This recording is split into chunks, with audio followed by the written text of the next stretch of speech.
There is so much to know about First Monday trade days, and this is the must-know list. Let's go.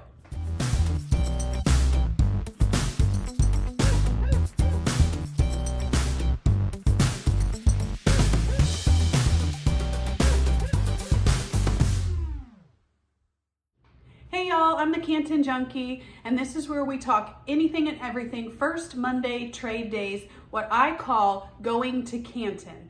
So first thing on the top 10 list things you've got to know is the actual event hours.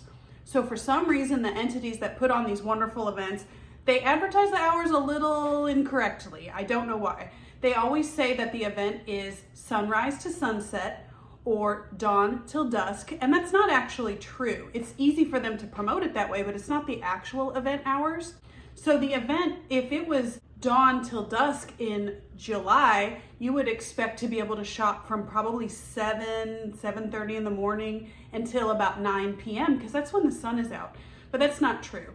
So generally speaking, every month of the year, the event runs between 9 a.m. and 4 o'clock. If I break it down further, day-to-day hours, I would say Thursday, probably 9 to 4. Friday and Saturday, you can expect to be out there 8 a.m. to 5 o'clock. And Sunday, probably more like 9 to 3.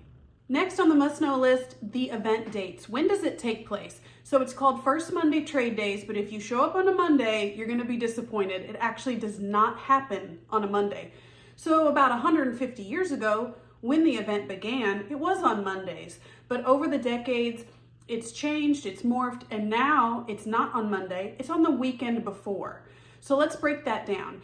So let's say you're planning a trip spring 2024 and you're gonna come in May. So let's locate that first Monday of May. That's gonna be May 6th. So the event will not be that day, it will be the weekend before. So spring 2024 of May, you're looking at May 2nd through May 5th for event dates. So we know the event hours, we know the event dates. What are the best months to visit? Well, I say for a new visitor, I would recommend the busiest months because you're gonna have the most vendors available. And I personally like the big crowds. I think it's really exciting. So those months in the fall are going to be October, November, December. Yes, in Texas, we consider December to be the fall. And then in the spring months, pretty much March through June, those will be the busiest months of the year. Now, maybe you don't love big crowds and you'd rather have first pick or get maybe better deals because there's less crowds to compete with. Those would be our off months, the winter months of January and February, as well as the hot summer months, July through September. So I love coming into Canton for the treasure hunt. Through the junk, through the rust, through the farm fresh items. It's like a treasure hunt and you never know what you're going to find. But did you know there's actually more than junk in Canton? I think that's what Canton is known best for, is the antique junk market, but there's so much more than that. You can find clothing, accessories, and shoes for women and children, and sometimes you can find a booth selling men's items.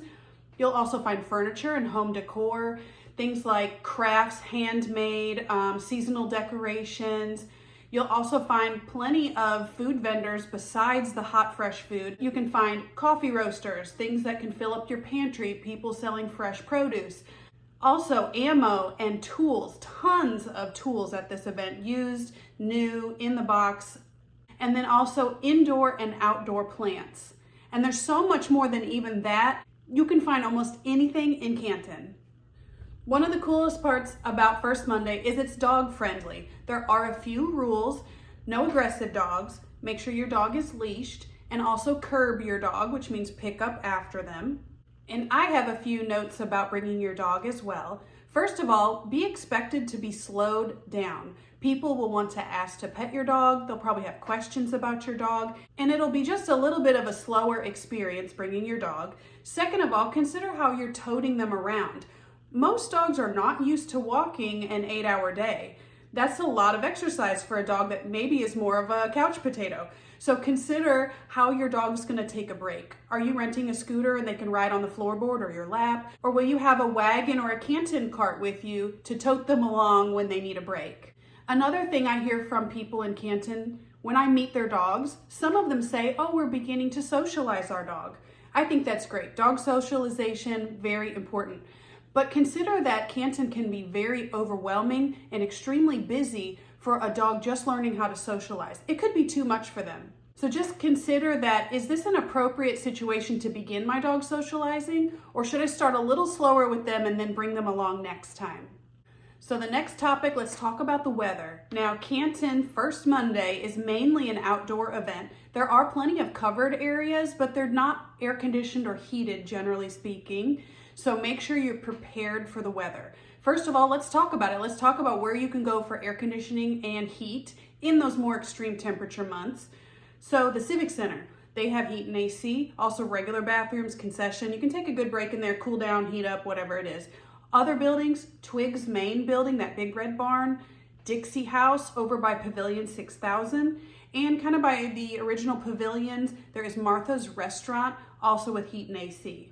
Hot months, you've got to bring plenty of water and beverages, sunscreen, a neck fan to keep you cool. I recommend the ones with the actual fan heads. Those are the best in my opinion. And then also an umbrella to create your own shade. In cold months, make sure you're dressing in layers and bring plenty of hot hands packets. And always consider it could rain. A poncho and boots is always a great idea. And an extra poncho to cover your cart in case there is a downpour so your items don't get ruined. So the next thing is the must bring list. Here's what you've got to bring with you. Closed-toed shoes like a sneaker, hands-free purse, ladies, sanitizing hand wipes, a cooler with drinks and snacks in it. And I tote that around by bringing my Canton wagon, or you could bring a Canton cart. I also bring my measuring tape. The biggest one, you've got to bring cash. The ATMs can go dry on those busy months. Sometimes you can negotiate a better price when you have cash. Cash is king in Canton.